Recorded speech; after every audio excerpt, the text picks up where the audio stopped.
Olá, amigos e amigas, uma boa noite, um bom dia ou uma boa tarde.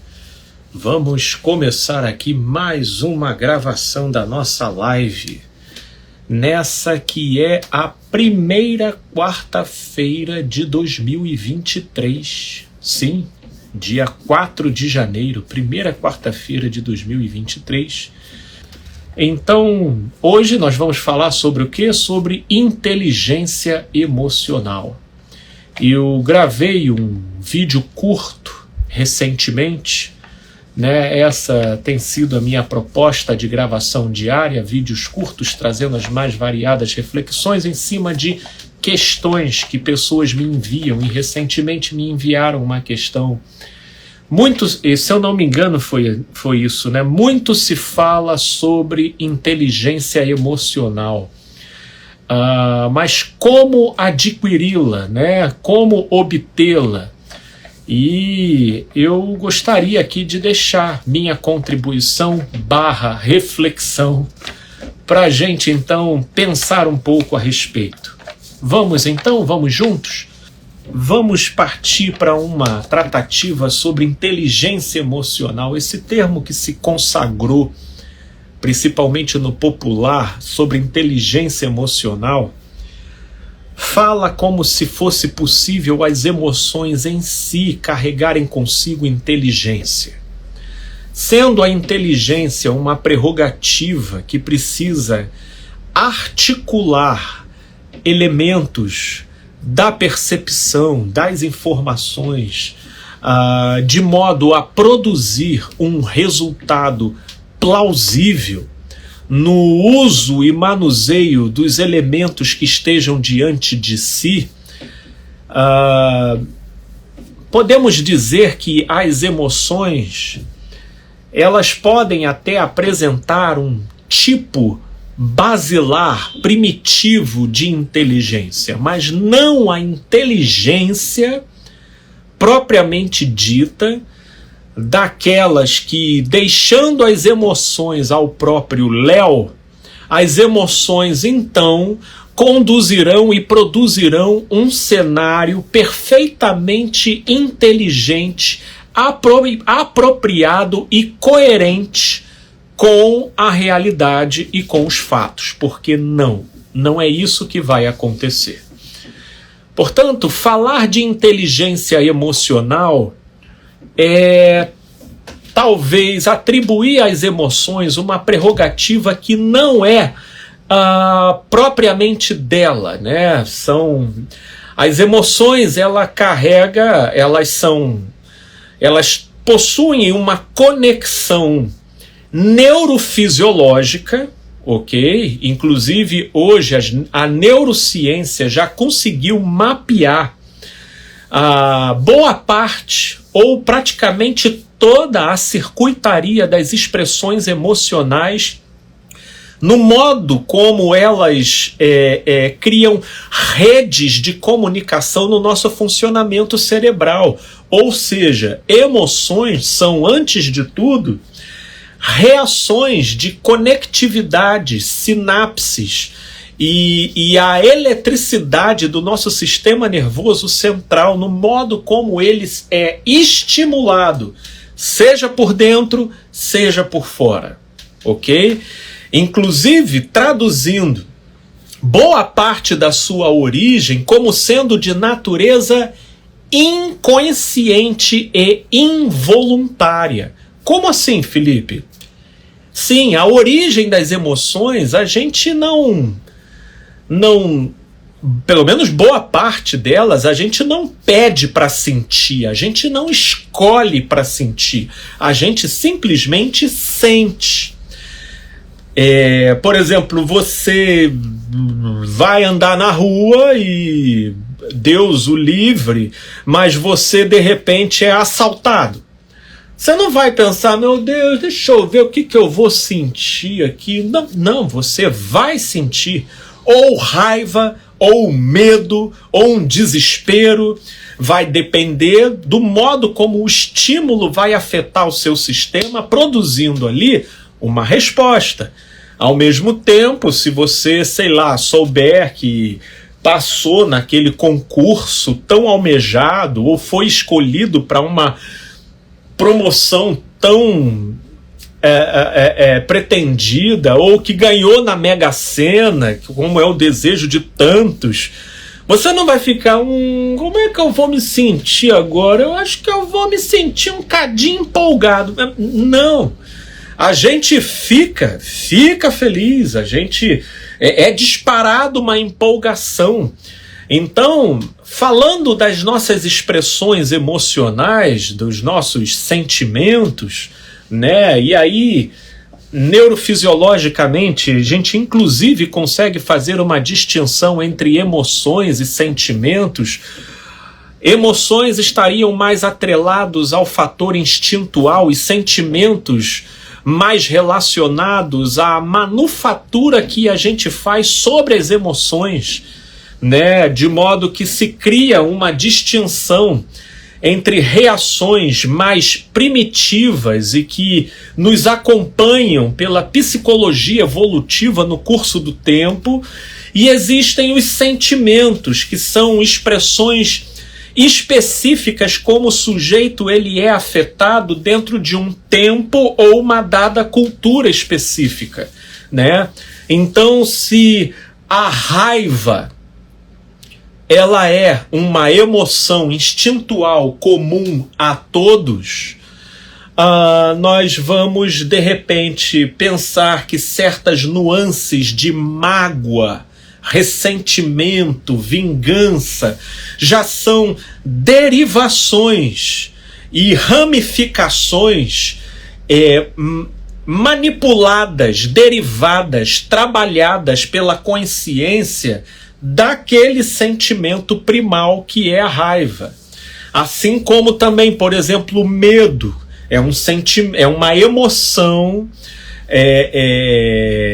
instintiva comum a todos os humanos, mas determinados quadros específicos de fobia, fobia de pombo, né? Existe, pelo incrível que pareça, uma fobia de aves, né? Você vai estar relacionado mais ao padrão específico do histórico de vida do sujeito, que pela história específica que num dado momento ele teve com as aves ali, criou um trauma e deflagrou um derivado do medo, que é uma fobia específica por um tipo de animal, por aquela ave.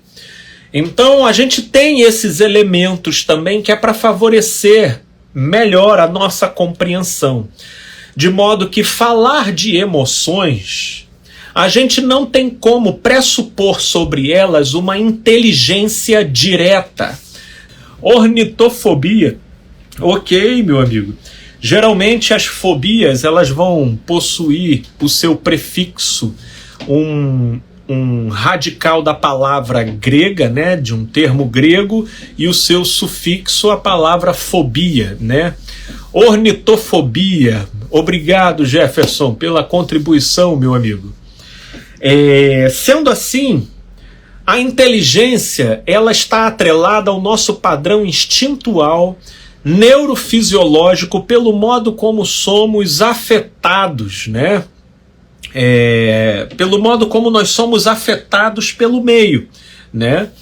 E nessa direção, aí vem a pergunta: puxa, então como que a gente pode pressupor ou falar de inteligência emocional se as emoções elas não estão ligadas direta e objetivamente ao crivo do que seja voluntário, né? Ou seja, aquilo que eu decido, eu quero sentir isso, eu quero sentir aquilo.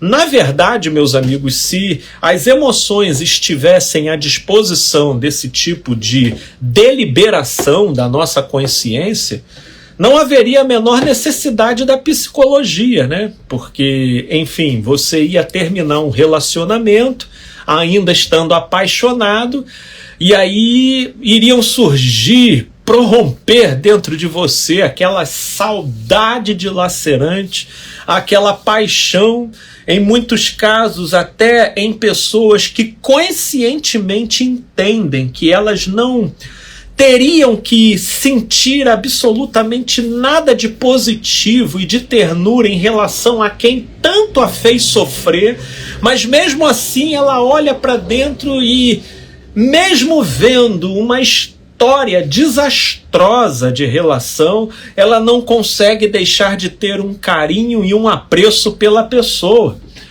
E ela então fica achando, aí, né, quando a pessoa não tem a devida consciência do que é o que dentro dela, quando ela não sabe identificar e nomear aquilo que ela sente, aí é que começam a se formar uma série de concepções equivocadas da pessoa em relação a ela mesma. Mas esses são apenas exemplos de como as nossas emoções se comportam de maneira autônoma à intenção da nossa consciência, daquilo que até a gente gostaria ou achava que deveria sentir, né?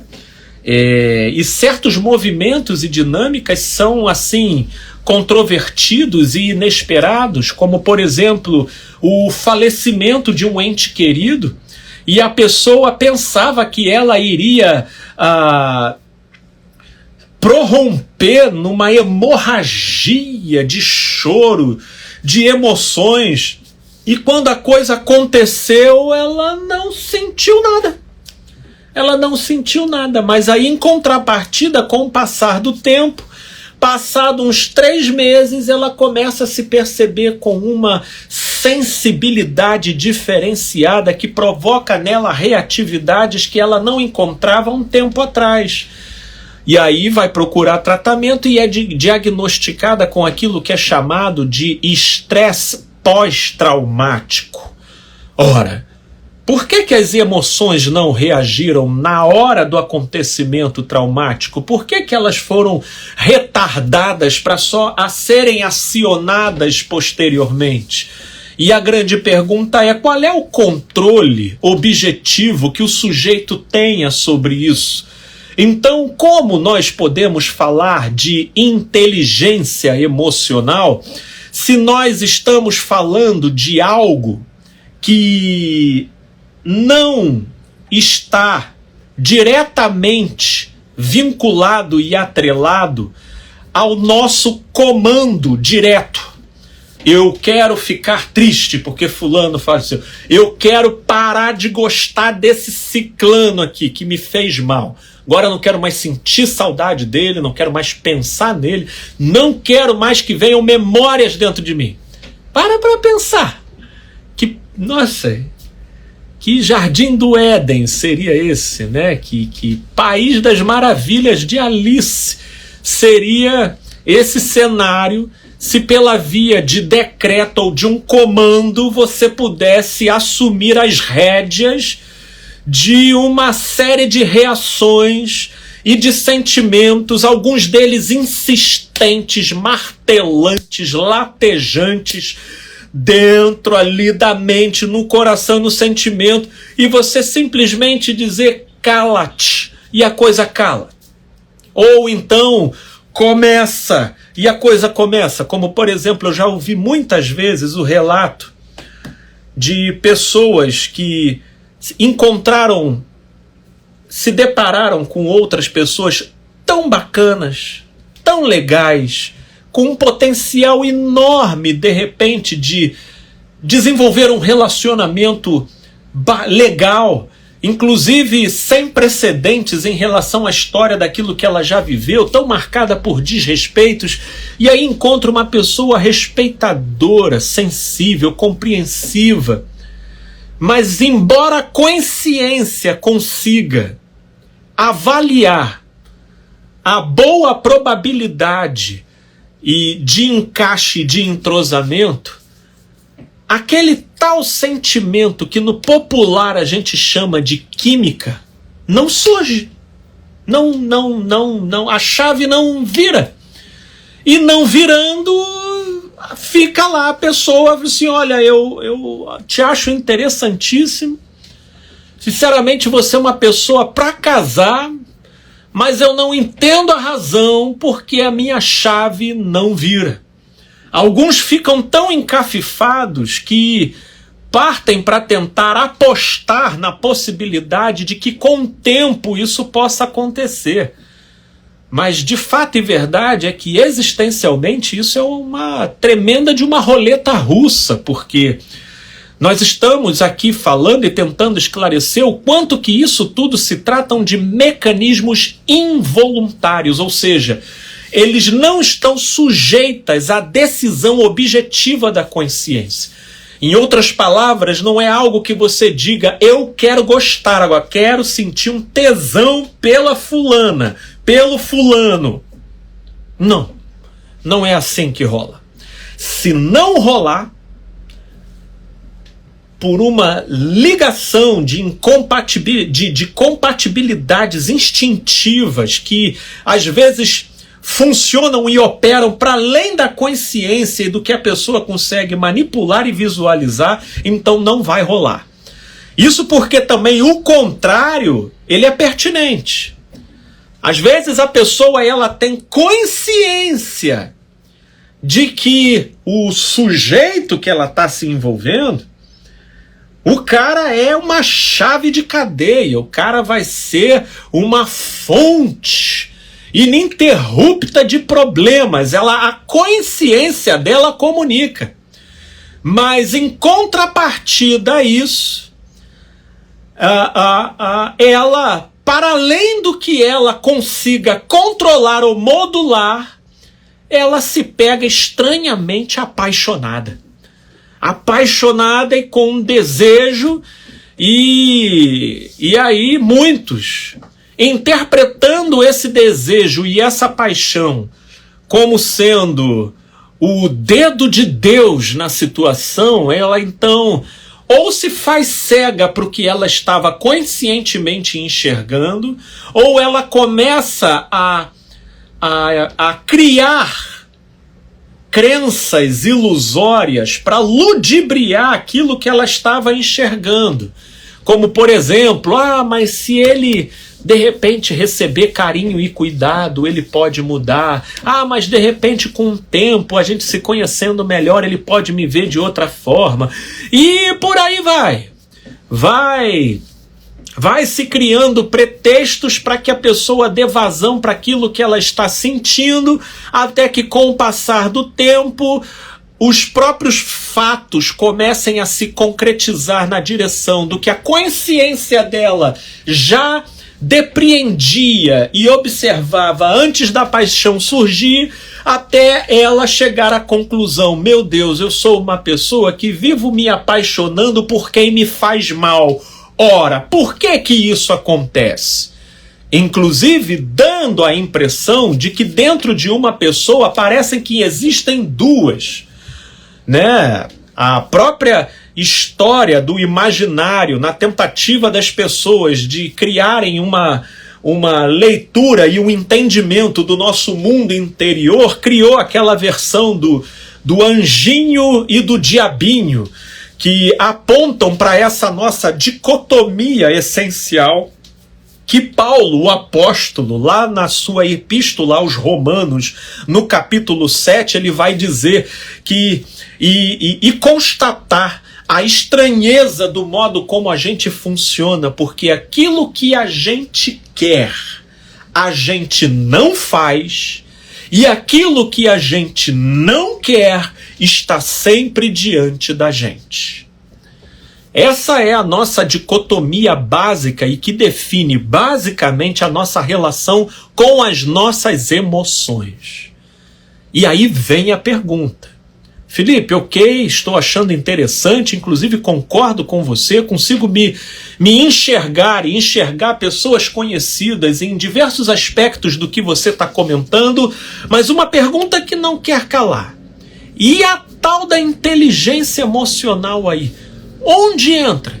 Como que ela se aplica? Como que esse termo poderia ter pertinência para que então a gente pudesse, na vida, produzir uma resposta mais coerente, mais pertinente, ou seja, mais inteligente das nossas emoções em relação aos estímulos que a gente recebe?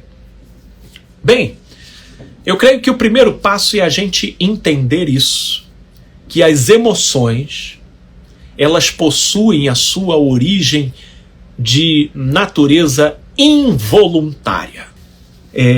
Eu creio que o primeiro passo para a gente conversar sobre inteligência emocional é a gente entender que as emoções não envolvem aquilo que a gente pode chamar de inteligência propriamente dita. Porque dentro de tudo que eu estou explicando aqui para vocês, a gente precisa entender que as nossas emoções é como se elas tivessem vida própria. Elas carregam engrenagens específicas que funcionarão pela lei da causa e do efeito em função dos estímulos que ela receba. Estímulos que podem ser internos do próprio organismo e estímulos que podem ser externos, que venha do meio aonde a gente está inserido, né?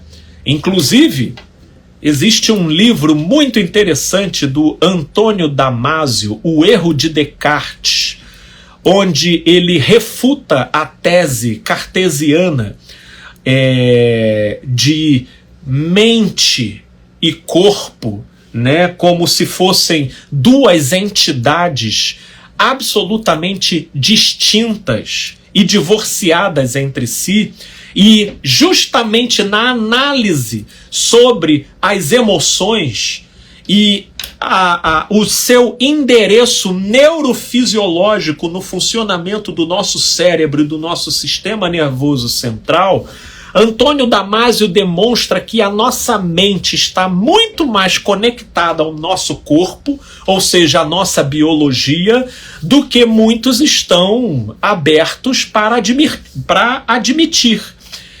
Nessa esteira, né, é que ele vai trazendo esse entendimento da conexão das emoções com o corpo e o modo como as nossas emoções funcionam pelo padrão estímulo-resposta. Você foi provocado, você vai sentir raiva. Você foi estimulado com alguma sensualidade ou provocação, você vai ficar excitado. Você foi estimulado com algum panorama negativo, decepcionante ou frustrante, você vai ficar triste. Você foi estimulado com algum cenário alvissareiro e positivo, você vai ficar alegre, empolgado. Portanto, nós estamos falando de um padrão estímulo-resposta de circuito autônomo, ou seja, que funciona tendo vida própria. E aí vem a pergunta, e a inteligência emocional, aonde entra aí? Ora, compreendendo esse primeiro ponto, de que as nossas emoções elas possuem um funcionamento autônomo dentro da gente, funcionando dentro desse script estímulo-resposta e criando padrões reativos, que aí vão estar relacionados à cultura, ao lugar, à história de vida que a pessoa tenha tido. Levando em consideração todos esses aspectos, o melhor caminho para que a gente possa visualizar a possibilidade de uma resposta emocional mais coerente e adequada para o contexto, para a situação e para o dia a dia onde a gente se vê inserido, terá a ver com alguns aspectos que eu quero aqui comentar com vocês, ok? E aí, até para eu ter a noção se vocês estão me acompanhando e entendendo direitinho, por favor, qualquer dúvida, me perguntem aqui, ou comentem aqui para a gente poder entender, para eu poder entender e tentar explicar da melhor maneira possível, ok? Então, nós vamos falar aqui de 3 caminhos onde é possível visualizar a construção de um padrão de resposta emocional minimamente coerente, plausível com a realidade, ou seja, inteligente para com a realidade. O primeiro ponto é para que se viabilize uma inteligência emocional é o autoconhecimento. Faz toda a diferença a pessoa desenvolver um autoconhecimento mínimo que a possibilite identificar, reconhecer e nomear adequada e corretamente aquilo que ela sente e aquilo que se passa pela sua mente. Ok? Porque se ela não souber identificar, reconhecer e nem sequer nomear, ela incorrerá no ledo engano que a maioria acaba incorrendo de viver chamando urubu de meu loiro, ok? E naquilo em que a gente dá um nome errado, equivocado, em relação a algo que estejamos sentindo ou que se esteja passando com a gente, então a emenda fica pior do que o soneto e, consequentemente, o nosso comportamento e a expressão emocional, ela vai ser extravasada da maneira mais incoerente e inadequada possível com a realidade. Felipe, exemplifique para a gente poder visualizar. Olha, tem muita gente chamando de amor aquilo que é carência. Sim. Essa é uma ignorância em relação ao seu próprio mundo interior e cuja obscuridade não permite a pessoa identificar e reconhecer adequadamente aquilo que ela está sentindo. Então você olha para certos relacionamentos e você vê a pessoa dentro da relação suportando e admitindo o inadmissível e o insuportável, mas ela, naquilo em que a isso ela se submete, a desaforos, agressividades, por vezes espancamentos, traições, mas a dependência emocional que ela tem leva ela a não perder a ternura, o carinho e o apego, e ela então traduz essa ternura, carinho e apego como amor.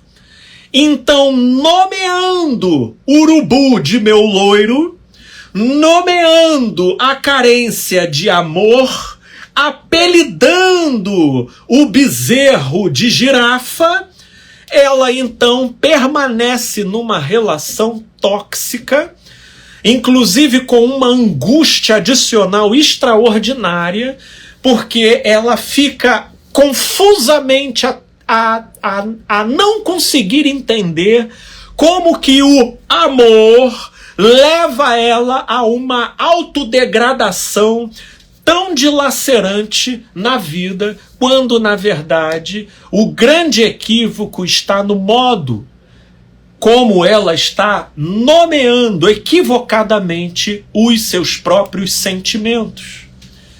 Você quer ver um outro contexto onde a nomeação equivocada de sentimentos frequentemente gera uma repercussão muito atordoante para a pessoa? Por exemplo, é em crises de ansiedade.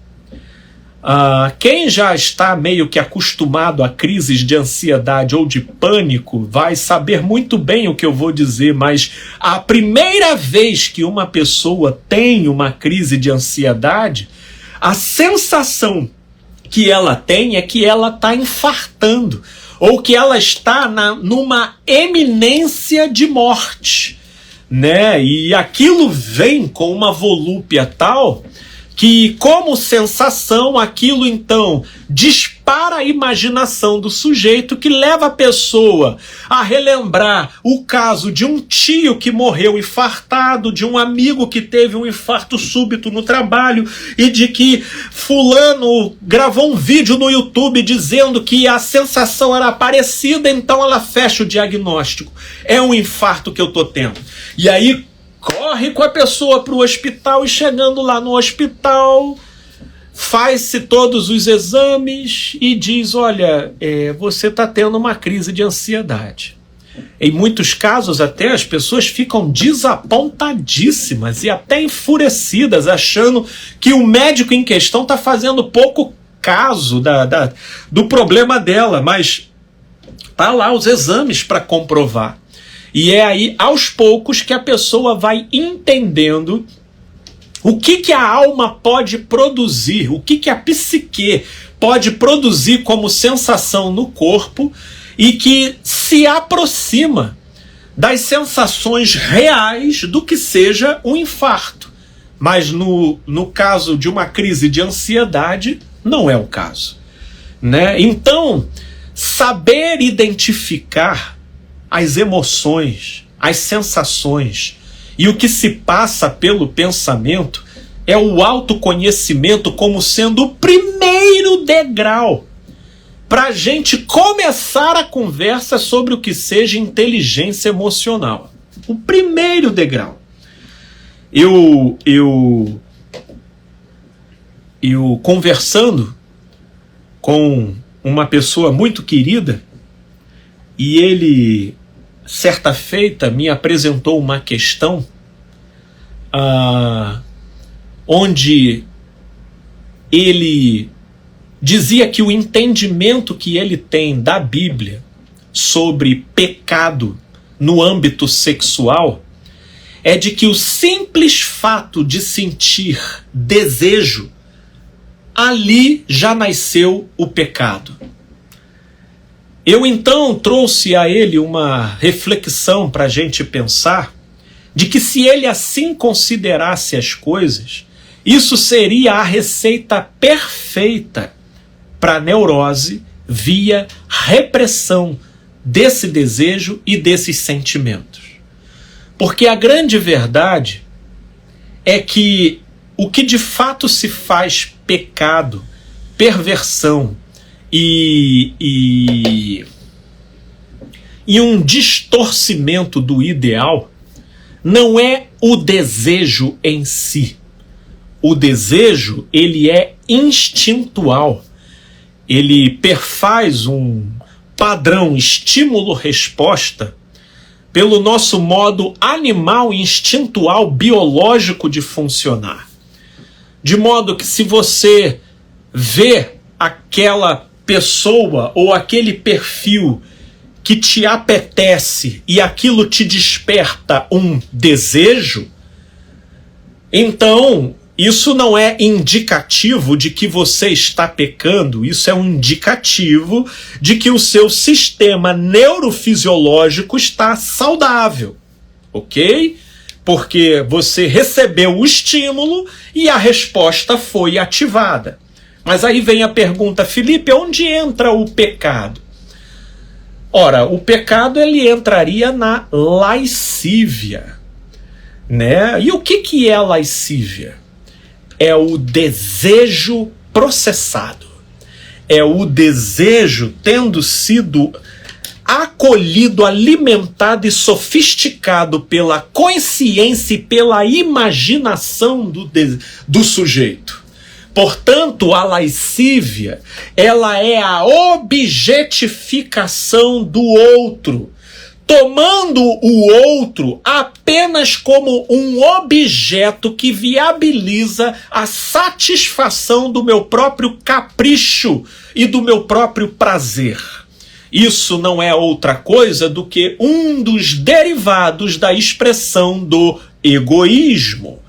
Portanto, se nós estamos falando de pecado, ou seja, daquilo que distorce, daquilo que desvia o que seja saudável, o que seja apropriado, nós não estamos falando de desejo, nós estamos falando de lascívia.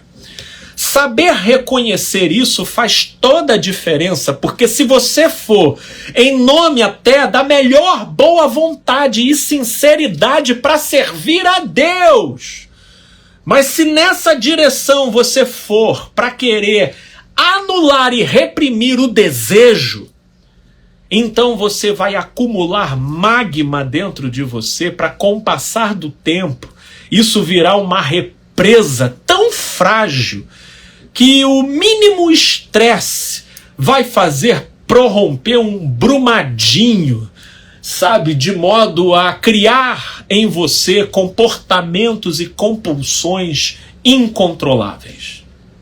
Agora, se não é o desejo que a gente tem que focar para controlar, porque o desejo é involuntário e ele é apenas uma resposta do nosso padrão biológico, instintivo de funcionar, o que seria recomendável para a gente manter limpo o nosso olhar é da lascívia. É daquilo que começa como um desejo instintual, sexual, mas que então é sofisticado e processado pelos caprichos egoístas da consciência e que, como consequência, objetifica o outro, coisifica o outro, ou seja, torna o outro uma coisa, um objeto que está relacionado, na minha imaginação, à produção de prazer. Inclusive, quem vai aprofundando o seu próprio olhar na lascívia são pessoas que vão ficando tão surubentas que isso vai influenciando o padrão de relação delas com a realidade. E aí, não poucas vezes, são os casos que a gente vê do sujeito se masturbando dentro do ônibus, em cima da mulher, porque ele não se aguenta. O olhar dele está todo lascivizado, está todo fetichizado, de modo que ele não pode ver um jeans mais colado no bumbum, um seio um pouco mais decotado, que aquilo para ele já desencadeia gatilhos imaginativos e excitativos que colocam ele quase que numa disposição imediata para o sexo aqui e agora. E ele não consegue se controlar. Essas são as expressões, né, mais fetichizadas do olhar para pessoas que sem nenhuma consciência se entregam, né, se entregam cegamente para a lascívia. Inclusive, esse é um dos endereços onde os incautos costumam acabar se enveredando, porque, por exemplo, para todos os efeitos, pornografia, masturbação e imaginação, você não está matando, roubando ninguém, logo você não está violando nenhum parâmetro objetivo da lei. Mas naquilo em que o sujeito vai fetichizando e acumulando a sua imaginação e os seus sentidos de uma realidade completamente paralela, que só acontece do modo como acontece num setting artificial de gravação, aquilo vai moldando e lapidando os sentidos do sujeito de uma tal forma que daqui a pouco ele sai vida afora vendo chifre em cabeça de cavalo e cabelo em casca de ovo, porque o olhar ficou fetichizado. Portanto, nós estamos aqui ainda no primeiro parâmetro, que é o do autoconhecimento, como sendo o primeiro ponto necessário para que a gente comece a nossa conversa sobre o que seja inteligência emocional, que é esse panorama interno onde a pessoa precisa saber nomear aquilo que ela sente. Identificar, e não apenas nomear, ela precisa saber identificar, reconhecer e nomear. E nomear adequadamente aquilo que ela sente, a fim de que, trocando as bolas, ela acabe produzindo comportamentos e expressões emocionais completamente desreguladas em relação à realidade. Um segundo ponto para além do autoconhecimento, porque, a gente vai entrando nos assuntos aqui e eles vão abrindo ruas, avenidas de possibilidades para a gente ir visualizando outros pontos. Mas um outro ponto aqui, além do autoconhecimento, como sendo um requisito para a gente também conversar sobre inteligência emocional, é aquilo que eu chamaria de princípios e valores, ok?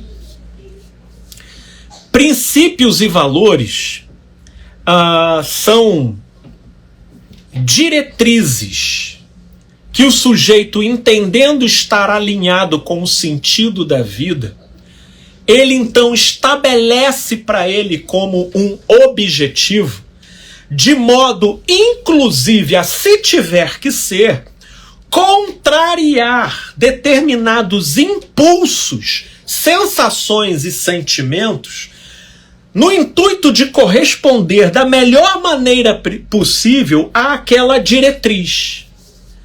Portanto, por exemplo, eu vou dar um exemplo. Eu, particularmente, abracei como princípio de vida o perdão. O perdão. Perdão, para mim, é um princípio de vida. E por quê? Porque eu entendo que o perdão é uma disposição saudável, sobretudo e antes de tudo, para mim mesmo. Por mais que outros do lado de fora tenham uma leitura equivocada, diga-se de passagem, mas tenham uma leitura de que o perdão supostamente é aquilo que beneficia o malfeitor, eu, pelo contrário, creio que perdão é, sobretudo e antes de tudo, salvação e livramento para quem foi afetado, para quem foi prejudicado. Isso porque limita o prejuízo apenas àquilo que o malfeitor fez, mas no que diz respeito às suas próprias emoções e sentimentos, elas ficam livres da mágoa e do ódio, que são cânceres que geram metástases na própria alma, gerando toda sorte de distorções, fobias, raivas gratuitas, culpas e assombrações as mais diversas. Portanto, agora, por que eu digo para vocês que eu tomo o perdão como um princípio? Um princípio de consciência. Porque no que diz respeito aos sentimentos, os meus sentimentos, eles reagem na direção da raiva. E se forem alimentados, eles se transformam em ódio mais rápido do que você possa imaginar. Inclusive é Paulo falando aos Efésios que ele diz: não se ponha o sol sobre a vossa ira. Ele começa com o verso dizendo: irai-vos, mas não pequeis. Não se ponha o sol sobre a vossa ira. Com isso, o que ele está querendo dizer? Não deixe a ira tempo suficiente dentro de você ao ponto de o sol nascer e se pôr. Porque uma ira que seja nutrida e alimentada durante muito tempo deixa de ser ira e já se torna uma outra coisa manufaturada. Geralmente na direção da mágoa, do ressentimento ou do ódio. E aí, uma vez se transformando numa manufatura mais requintada e sofisticada, consequentemente se torna algo mais complicado de ser elaborado e resolvido. O que Paulo está querendo dizer é que a ira, né, a raiva, é uma reação. Mas daí essa reação se tornar numa outra coisa, isso passa por uma deliberação da consciência em alimentar, em se entregar para aquilo, em tomar aquilo como o meu jeito de ser, o meu direito de sentir. E aí aquilo que começa como uma expressão instintual, biológica, vira uma manufatura distorcida do modo como a nossa consciência se entrega para aquilo e alimenta aquilo dentro da gente.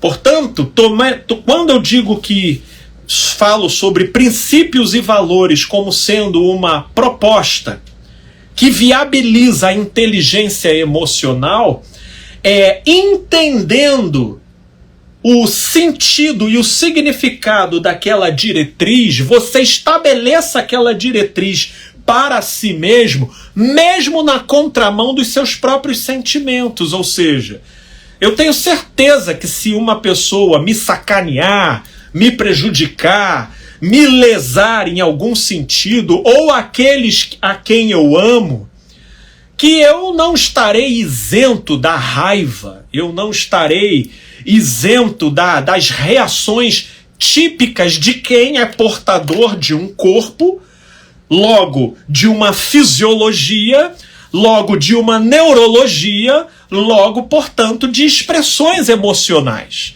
né? Ou seja, da ira, mas possuindo o princípio do perdão, eu irei trabalhar dentro de mim para não alimentar a ira. Eu não vou negar a ira. Eu não vou disfarçar e fingir que não me irei. Eu não tenho por que reprimir a ira. A ira, ela vai surgir. Mas a ira não precisa ser alimentada. A ira não precisa ser estabelecida como a capitã soberana do meu comportamento como reação à atitude daquele sujeito. Ou seja, a ira não é o absoluto pelo qual eu entrego o todo do meu comportamento na direção dela. Por quê? Porque eu tenho um princípio. Porque eu tenho um princípio que cria uma diretriz e que leva, portanto, a eu submeter aquilo que eu sinto ao crivo daquela diretriz. De modo que, apesar de sentir, aquilo que eu sinto não me domina. Porque a gestão que a consciência faz desse sentimento não é de negá-lo, mas também não é de alimentá-lo. Então, princípios e valores, a adoção e o cultivo de saudáveis princípios e valores, né? Eu digo saudáveis, né? Porque tem pessoas que carregam certos princípios que, embora operando como princípios, na vida elas não produzem frutos de vida.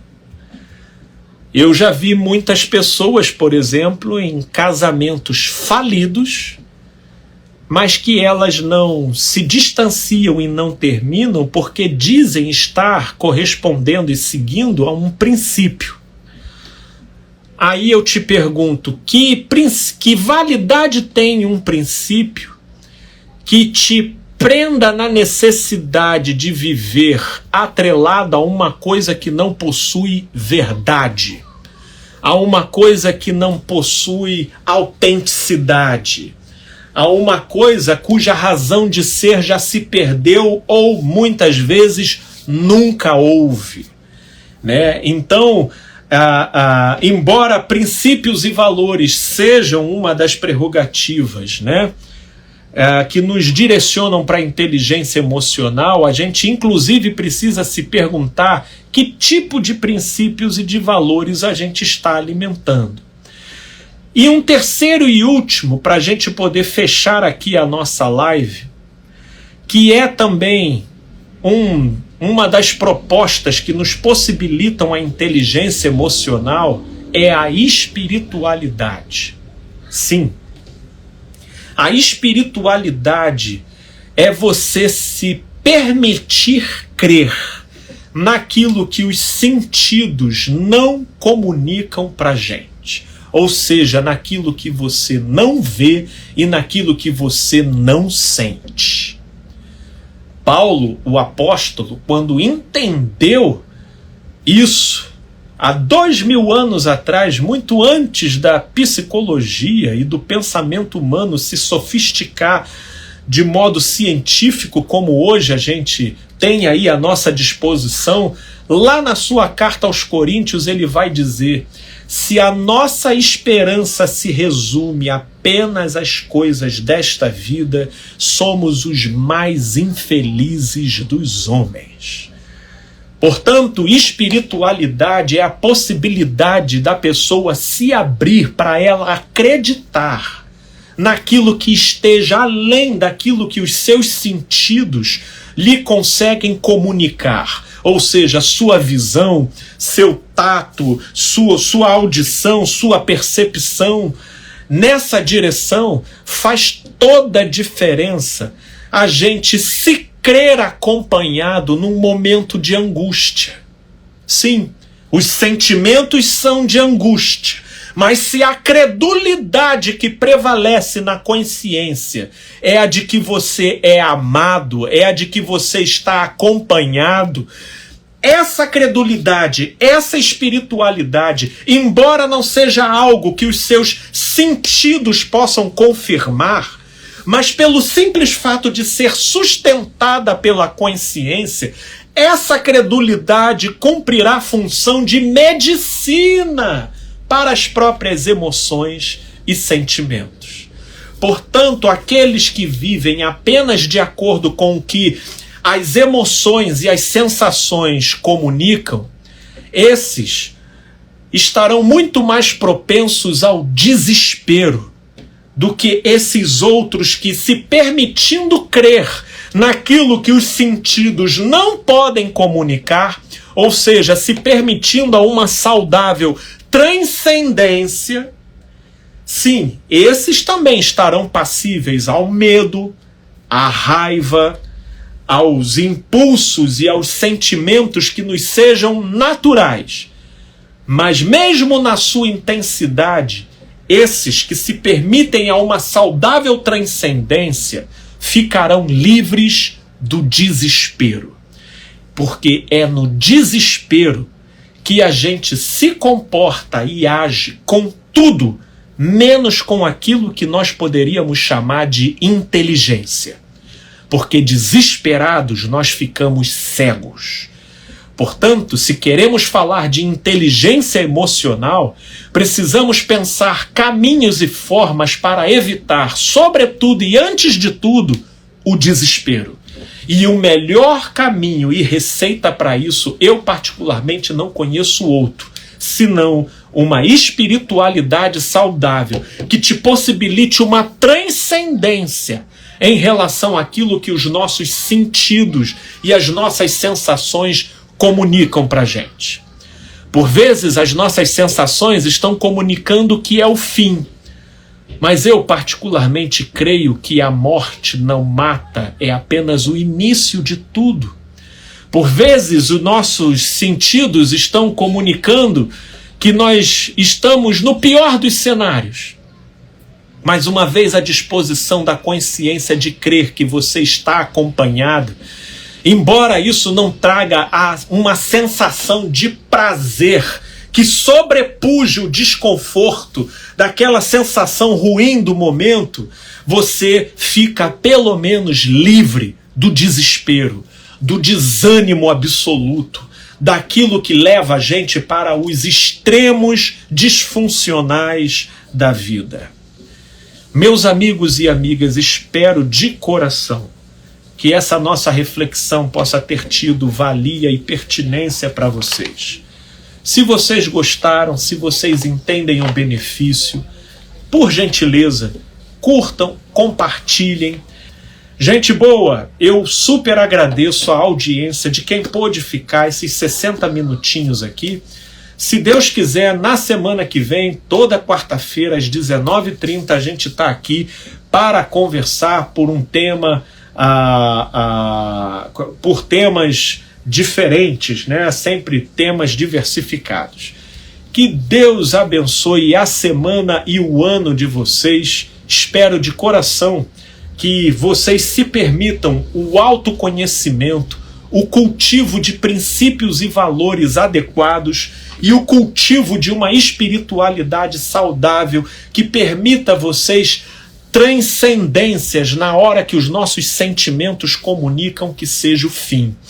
Nessa direção eu sou otimista de que vocês terão a produção de comportamentos adequados e coerentes para vencer os desafios da vida. Gente boa, uma semana abençoada para vocês. Vou me despedir aqui dos amigos do Instagram.